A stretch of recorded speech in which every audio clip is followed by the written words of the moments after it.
You کے کا واقعہ، ایک بھائی ٹریول پر گیا، والد کی طبیعت خراب تھی تو واپس آیا، تو کچھ دنوں بعد واپس آیا تو بڑے بھائی والد صاحب گھر میں نہیں تھے، چھوٹا بھائی تھا جو اپنی گیمز میں اور اپنے موبائل میں اور کمپیوٹر میں، جو آج کا ایک نوجوان کا اسٹائل ہے کہ لگا رہتا تھا.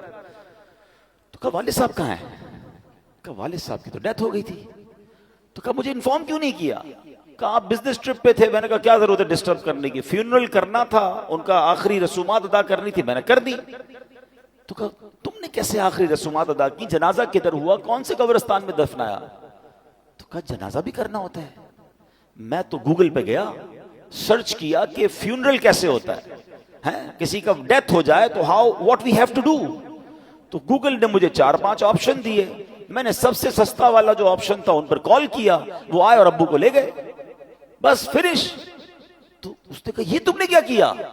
آپ کو پتہ کیا ہوا اس مسلمان والد کے ساتھ؟ جب سرچ کیا کہ کس فیونرل والے کو دیا ہے، تو جو سب سے سستا آپشن تھا کہ وہ میتوں کو آگ لگایا کرتے تھے.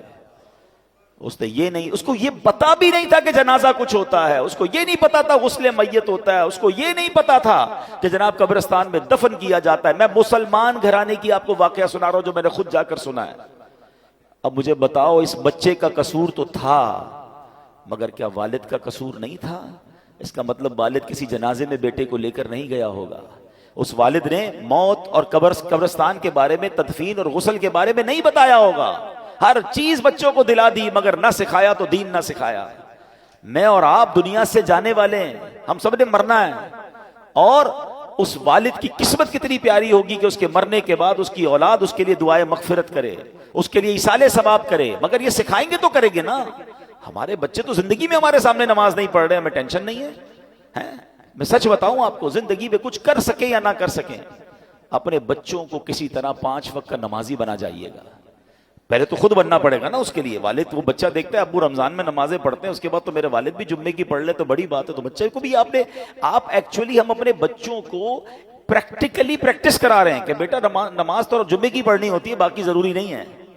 تو آپ سوچیں ہم خود تو دین سے دور کر رہے ہیں، ہم نے گھر میں کون سا ماحول بنایا ہے. ورنہ یقین کریں خوش نصیب ہے وہ والد، اگر اس کی اولاد نمازی بن جائے نا، تو آپ کہیں نہ کہیں کہ بیٹا مرنے کے بعد دعا کرنا، وہ دن میں 5 بار با وضو ہو کر قبلہ رو بیٹھ کر اتحیات کے عالم میں کئی بار کیا کہے گا؟ ربنا اغفر لی ولوالدی وللمؤمنین یوم یقوم الحساب. ہائے ہائے، اور کیا چاہیے اس والد کو قبر میں کہ فجر ہو تو اس کا بیٹا، اس کی بیٹی، اس کے بچے دعا کر رہے ہیں اے اللہ میرے ماں باپ کو بخش دے، ظہر میں دعا کر رہے ہیں، عصر میں دعا کر رہے ہیں. مگر گھر میں نمازوں کا ماحول ہی نہیں ہے. عید کی نماز پڑھ لی تو پڑھ لی، اب تو جمعے کی نماز بھی لوگوں کی سنا ہے قضا ہونے لگ گئی ہے. nobody have tension. اپنے لیے بھی ٹینشن نہیں ہے، بچوں کے لیے بھی نہیں ہے. خدا را اپنے گھر کے ماحول پر توجہ دیجیے. یہ سرمایہ ہے، یہ اولاد، یہ فیملی، یہ گھر، یہ ہمارا پھل ہے. اگر گھر میں قرآن و حدیث اور نمازوں کا معاملہ ہوگا تو سبحان اللہ